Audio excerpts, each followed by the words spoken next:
Hi, this is Fred Niemann of Hanlon Niemann Wright, a Central New Jersey land use and zoning office located in Freehold Township, New Jersey. I want to talk to you today about use variances, also known as D variances.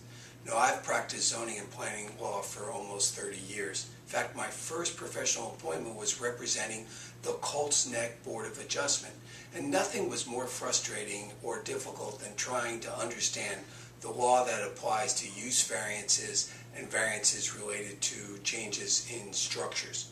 So use variances are generally a form of a variance application where you're asking the municipality to let you use the property in a way in which it is not zoned to allow.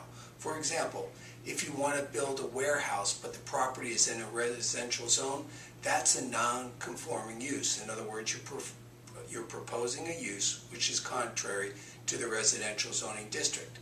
Then you have density variances. Those are use variances. Density variances can be illustrated when someone proposes to build a three-family home, also in a single-family neighborhood, or perhaps a commercial use, a retail center in a residential use, or a residential structure in a commercial industrial use.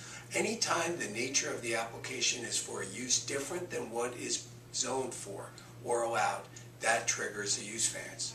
Other use variances involve what are known as conditional uses. In other words, uses that are permitted provided all of the conditions that the ordinance specify have to be met in order for a proposed use or structure to be built.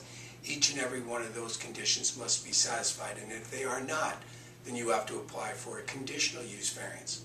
Well, we're down to the last several types of D variances or use variances. And those also are known as increases in the square footage of a structure. In other words, if the ordinance says you can only build a structure up to 20% of the available land area and you propose a building that's going to be 40% of the land area, that requires a use variance because of excess square footage.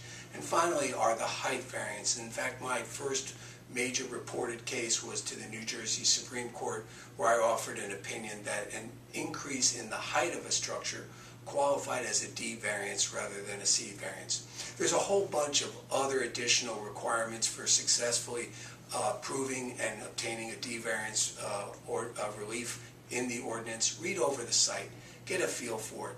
If you're proposing a use which will require use variance, you really need to come in and see me or a land use professional. It's one you probably can't handle on your own. And if you do, I look forward to being of assistance to you.